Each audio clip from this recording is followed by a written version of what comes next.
విచిత్రాల నిధి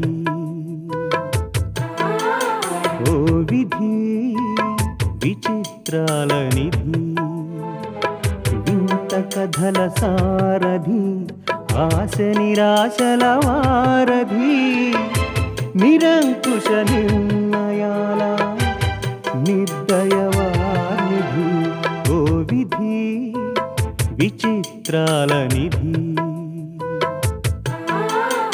ఓ విధి విచిత్రాల నిధి.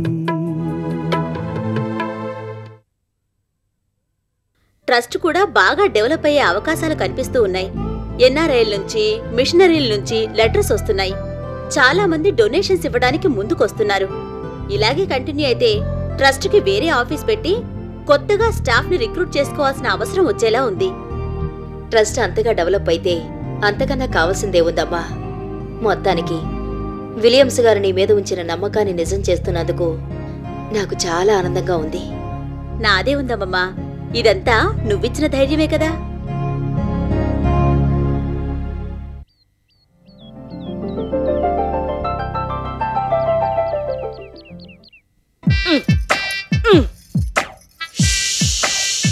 ఓలమ్మో ఓలమ్మో, కొత్త ఇల్లని తీసుకొచ్చి ఈడ పడేసింది. పెనం మించి పొయ్యిలో పడ్డట్టుంది. మీద గదులు కింద గదులు చీపెట్టి ఊడవాలి, తడిగుడ్డు పెట్టి తుడవాలి, కట్టలు మార్చాలి, దుప్పట్లు మార్చాలి.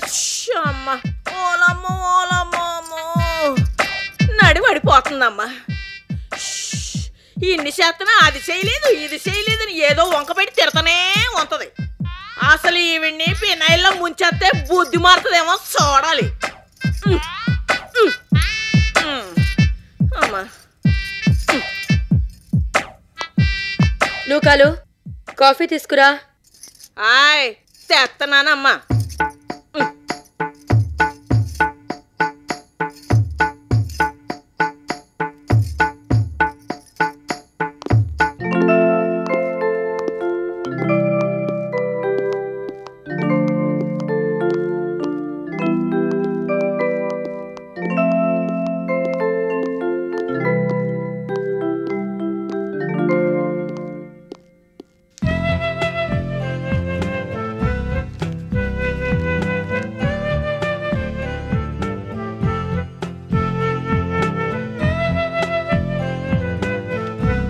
నూకాలు కాఫీ తెమ్మంటే అటెక్కడికి?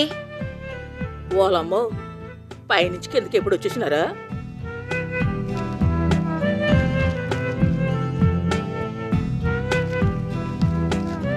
నీకు ఈ మధ్య బద్ధకం ఎక్కువైనట్టుంది. కాఫీ అడిగి ఎంతసేపు అయింది? ఇప్పుడా తీసుకురావడం? దేవుడు దిగొచ్చి అడిగిన ఏటి చేయరు కదా. అట్లాంటిది కోడల పిల్ల అడగంగానే ఏకంగా ఇల్లే కొనేసినారు. ఏది ఎక్కడుందో ఇంకా అలవాటు పడలేదు, అందుకని లేట్ అయిపోనాది. డాలీ చెప్పిందని ఇల్లు మారలేదు, నాకు మారాలనిపించింది, మారాను. ఏ రాయి అయితేనే పళ్ళోడు కొట్టుకోవడానికి. అయినా నా పిచ్చి గాని ఇల్లు మారినంత మాత్రాన బూతులు మారతాయా ఏంటి? అబ్బే ఏటి నేనమ్మా. డాలీ ఏం చేస్తోంది? ఏడు చేస్తారు. రేత్రి తాగిన మందు మొత్తు దిగనేదేమో, బాగా నిద్ర అవుతున్నారు. దేనికైనా పెట్టి పుట్టుండాలి. ఎప్పుడు లేచినా ఏడు చేసినా తాగొచ్చినా తిరిగొచ్చినా అడిగే వాళ్ళే లేరాయే. ఆ పిల్ల ఆడిందాట పాడింది పాట. ఇట్లాంటి ఇంట్లో కోడలుగా రావడం ఆ పిల్ల అదృష్టం. మిమ్మల్ని కూడా ముక్కు పట్టుకుని ఆడిస్తున్నట్టు ఏటనుకోవాలి. Good morning madam. ఓ సుబ్రహ్మణ్యం గారా, రండి. ఏమిటి సర్ప్రైజ్ విజిట్? మీకు ముఖ్యమైన విషయం చెబుదామని వచ్చాను. మీరు ఇక్కడికి షిఫ్ట్ అయినట్టు నాకు తెలీదు. పాతింటికి వెళితే ఈ అడ్రస్ ఇచ్చారు. ఐఎమ్ సారీ అండి, అనుకోకుండా ఇల్లు మారాల్సి వచ్చింది. ఎవరికి చెప్పే టైం కూడా దొరకలేదు. దాందే ఉందిలేండి. ఇల్లు చాలా బాగుంది మేడం. Thank you. చెప్పండి సుబ్రహ్మణ్యం గారు. అదే మేడం, నెక్స్ట్ ఇయర్ సిటీలో పెద్ద ఎగ్జిబిషన్ పెడుతున్నారు. ఫారిన్ కంపెనీస్ కూడా పార్టిసిపేట్ చేస్తున్నాయి. Stalls installation, maintenance, security, overall గా ఒక రెప్యూటెడ్ కంపెనీకి కాంట్రాక్ట్ ఇవ్వాలని డిసైడ్ చేశారు. టెండర్స్ కూడా కాల్ఫర్ చేశారు. నేను ఊళ్ళో లేకపోవడంతో ముందుగా మీకు చెప్పలేకపోయాను. 2 రోజుల నుంచి ట్రై చేస్తున్నా మీరు దొరకలేదు. పేపర్లో కూడా వచ్చింది, మీరు చూడలేదనుకుంటాను. ఇల్లు మారడం బిజీలో ఉండి ఏమీ పట్టించుకోలేదు. చెప్పండి, కాంపిటీషన్ ఎలా ఉంది? చాలా ఎక్కువగానే ఉంది మేడం. ఇంతకీ లక్ష్మీదేవి సబ్మిట్ చేసిందా? చేయకుండా ఎలా ఉంటారు మేడం? అయినా ఇంత మంచి అవకాశం ఎందుకు వదులుకుంటారు? ప్రాఫిట్ సంగతి ఎలా ఉన్నా ఒక రకంగా ఇది ప్రెస్టేజ్ ఇష్యూ. ఫారిన్ కంపెనీస్ కూడా వస్తున్నాయి కాబట్టి వాటితో టైఅప్ కానీ ఫారిన్ మార్కెట్కి కానీ ఇది చాలా ఉపయోగపడుతుంది. అంత పెద్ద స్థాయిలో జరుగుతున్న ఎగ్జిబిషన్ ఆర్గనైజ్ చేయాలంటే అంత తేలిక కాదు. ఇది కనుక సక్సెస్ఫుల్ గా హ్యాండిల్ చేయగలిగితే మీ కంపెనీకి ఇంటర్నేషనల్ లెవెల్లో ఎక్స్పోజర్ ఉంటుంది.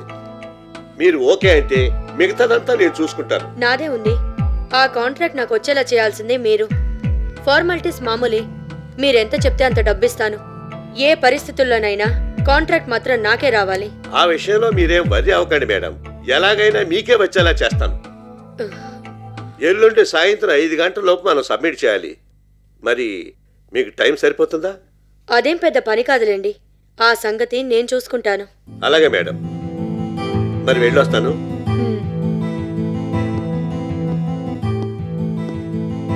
వినోద్, సుబ్రహ్మణ్యం గారు చెప్పిందంతా విన్నావు కదా. అంచేత మిగతా పనులన్నీ పక్కన పెట్టి ముందు మనం ఈ టెండర్ సబ్మిట్ చేయాలి. ఓకే గ్రాని.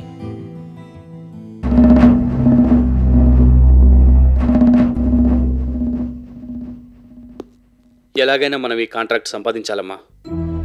నువ్వింత పట్టుదలగా ఉన్నావంటే తప్పకుండా మనకే వస్తుంది దీపక్. కానీ బాగా ఆలోచిస్తే ఇందులో రిస్క్ కూడా ఎక్కువే ఉందనిపిస్తుంది. శ్రమ ఎక్కువే కానీ అందుకు తగిన ఫలితం మాత్రం ఉండదు. అదేమిటమ్మా అలా అంటావు? ప్రాఫిట్ తక్కువ ఉంటుందనేనా? అయినా పర్వాలేదు. ఈ ప్రాజెక్ట్ మనం లాభం కోసం కాదు, మన కంపెనీ ప్రెస్టేజ్ నిలబెట్టుకోవడానికైనా టేకప్ చేయాలి. ఆ రోజీని ఎలాగైనా దెబ్బతీయాలి. రోజీని దెబ్బతీయడం కోసమేనా ఈ కాంట్రాక్ట్ మీద అంత ఇంట్రెస్ట్ చూపిస్తున్నావు? అది కూడా ఒక కారణం, కానీ అదే కారణం కాదమ్మా. ఎగ్జిబిషన్లో ఫారిన్ కంపెనీలు కూడా పార్టిసిపేట్ చేస్తున్నాయి. మొత్తం ఆర్గనైజేషన్ మన చేతికి వస్తే అందరితో పరిచయాలు పెరుగుతాయి. అవకాశాన్ని బట్టి మనము ఫారిన్ మార్కెట్లోకి ఎంటర్ అవ్వచ్చు. అదీకాక చక్కగా ఆర్గనైజ్ చేయగలిగితే మనకి మంచి పేరు వస్తుంది.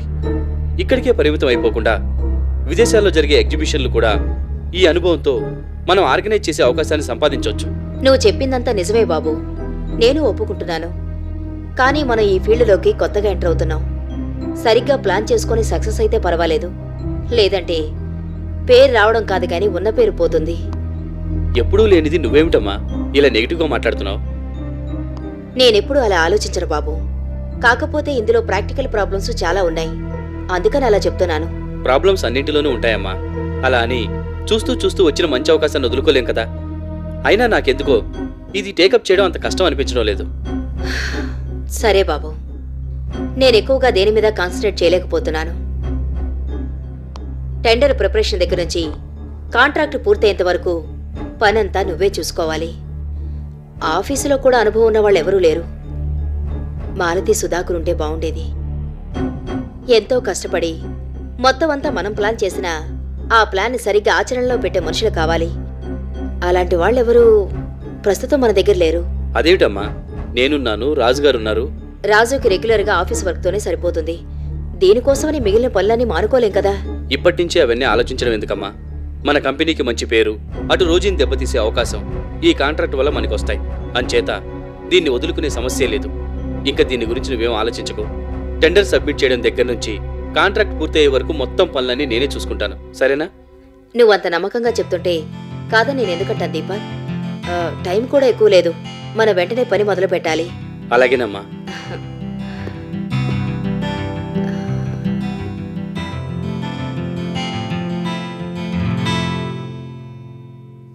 అమ్మా, ఆఫీస్కి టైం అవుతుంది. క్యారేజ్ రెడీ చేసావా? అమ్మ మార్కెట్కి వెళ్ళిందక్క. అసలే ఒంట్లో బాలేదు. ఇలాంటి పరిస్థితుల్లో కూడా తనే మార్కెట్కి వెళ్ళాలా? వద్దని చెప్తే వెందు కదా.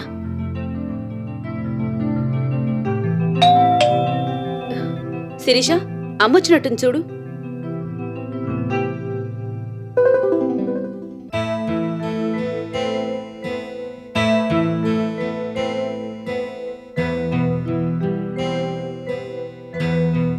అమ్మొచ్చిందా? కాదు, ఎవరో ఒక ఆవిడొచ్చింది. పేరడిగితే చెప్పలేదు. మీ అక్కని పిలవమంటుంది. సర్లే, నేను చూస్తాను గానీ నీ కాలేజ్కి టైం అవుతుంది, నువ్వు బయలుదేరు. ఓకే అక్క.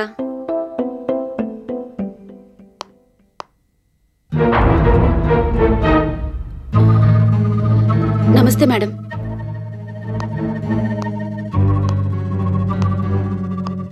మీరేమిటి ఇలా వచ్చారు? కబురు పెడితే నేనే వచ్చేదాన్ని కదా. నీకెళ్ళిసా?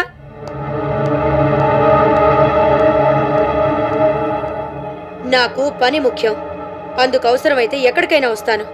అది నా అలవాటు. ఇంతకీ ఇల్లెలా ఉంది? బాగానే ఉంది మేడం. ఏదో మీరు సహాయం చేయడం వల్ల ఇలాంటి ఇంట్లో ఉండగలుగుతున్నాం. లేకపోతే ఎలాంటి పరిస్థితుల్లో ఉండేవాళ్ళమో తలుచుకుంటేనే భయం వేస్తుంది. మీ అమ్మ ఆరోగ్యం ఎలా ఉంది? ఏదో మందులతో నెట్టుకొస్తుంది మేడం. మంచి డాక్టర్కి చూపించు.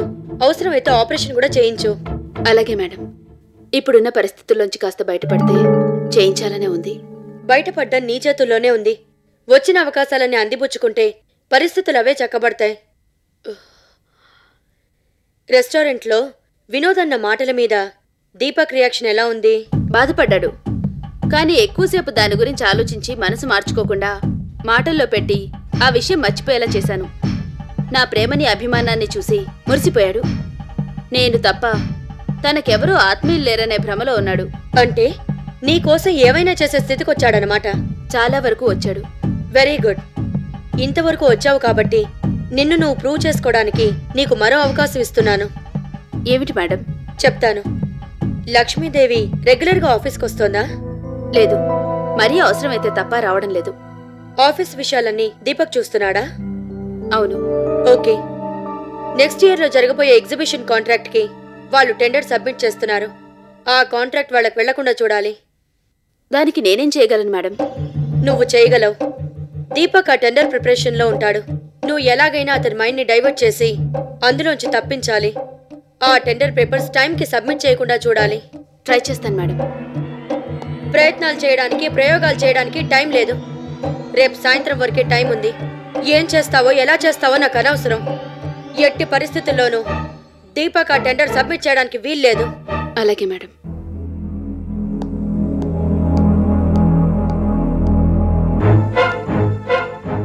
నా సంగతి తెలుసుగా.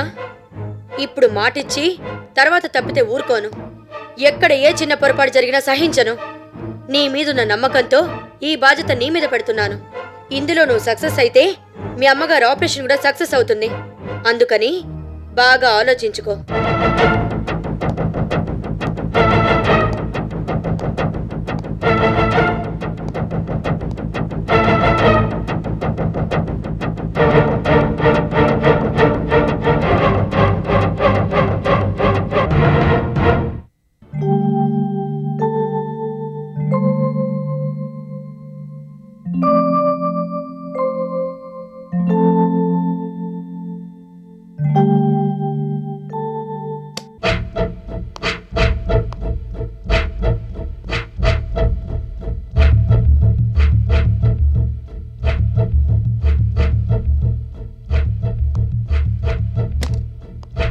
Good morning sir. రా భార్గవి, నీకోసం వెయిట్ చేస్తున్నాను. అబద్ధాలు చెప్పడం కూడా ఒక కళేనండి. అది అందరికీ రాదు. అందులోనూ మీలాంటి వాళ్ళకి అస్సలు రాదు. వస్తూనే అలాంటి స్టేట్మెంట్ ఇచ్చావేంటి? లేకపోతే ఏమిటండి, బుద్ధిగా రాముడు మంచి బాలుడ్లా ఆఫీస్ వర్క్ చేసుకుంటూ నా కోసం వెయిట్ చేస్తున్నానని అబద్ధాలు చెప్పడం దేనికి? ఓ అదే. ఏం చేయమంటావు చెప్పు. ఈ ఆఫీసులు, టెండర్లు ఇవేవీ లేకపోతే నీకోసమే ఎదురు చూస్తూ ఆ నిరీక్షణలో ఆనందం అనుభవించేవాణ్ణి.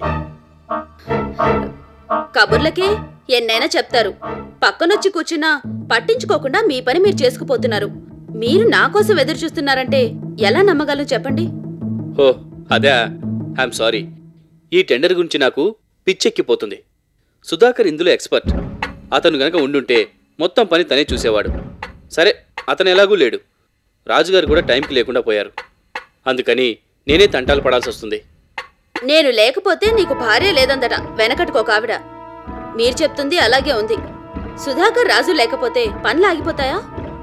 మీరు మీ అమ్మగారు ఇలాగే వాళ్ళకి లేనిపోని ఇంపార్టెన్స్ ఇచ్చి నెత్తినెక్కించుకున్నారు. అయినా వాళ్ళ గురించి ఇప్పుడు ఎందుకండి? ఇంతకు మించి వేరే టాపిక్ లేదా మనం మాట్లాడుకోవడానికి? Okay, leave it. ఒక్క 5 నిమిషాలు. ఇదిగో ఈ స్టేట్మెంట్ అయిపోతే మనం తీరిగ్గా మాట్లాడుకుందాం.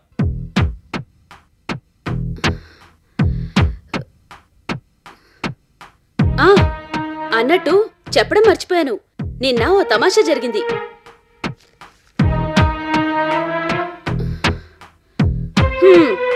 నేనెందుకు ఇక్కడ కూర్చొని మీ పని చెడగొట్టడం? నేను వెళ్ళి నా సీట్లో కూర్చుంటాను. మీరు మీ పని చేసుకోండి. ఓ, సారీ, అలా వెళ్ళిపోతానంటావేంటి? కూర్చో. నువ్వు పక్కనుంటే గంటలో చేసే పని అరగంటలో అయిపోతుంది. అంచేత ప్రాబ్లం లేదు. ఏదో తమాషా అన్నావు, ఏంటో చెప్పు. మీరు హాఫ్ మైండ్తో వింటానంటే చెప్పను. మీ పనైనా చేసుకోండి, నేను చెప్పేదైనా వినండి. ఇప్పుడు చెప్పు. Good bye.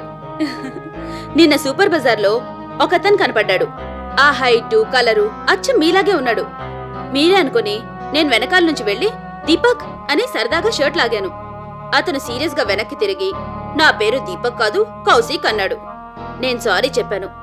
అతను ఊరుకోకుండా దీపక్ అని ఇలా అందరి షర్ట్లు లాగడం మీ హాబీయా అని ఓ కుళ్ళు జోకు వేసి వెళ్ళిపోయాడు. నేను సిగ్గుతో చచ్చిపోయాను. చాలా బాగుంది. ఏమిటి బాగుంది? అతని జోకా, నేను షర్ట్ లాగడమా? రెండూ కాదు, దీపక్ అని పిలవడం. మీకు అలాగే ఉంటుందిలేండి.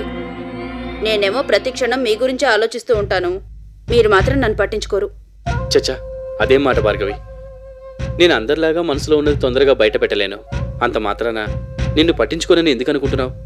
పోన్లేండి, ఆ మాట అన్నారు చాలు. అవును, ఎలాగూ లంచ్ టైం అయింది. బయటికి వెళ్ళి భోంచేసొద్దామా? బయటికా? వద్దులే.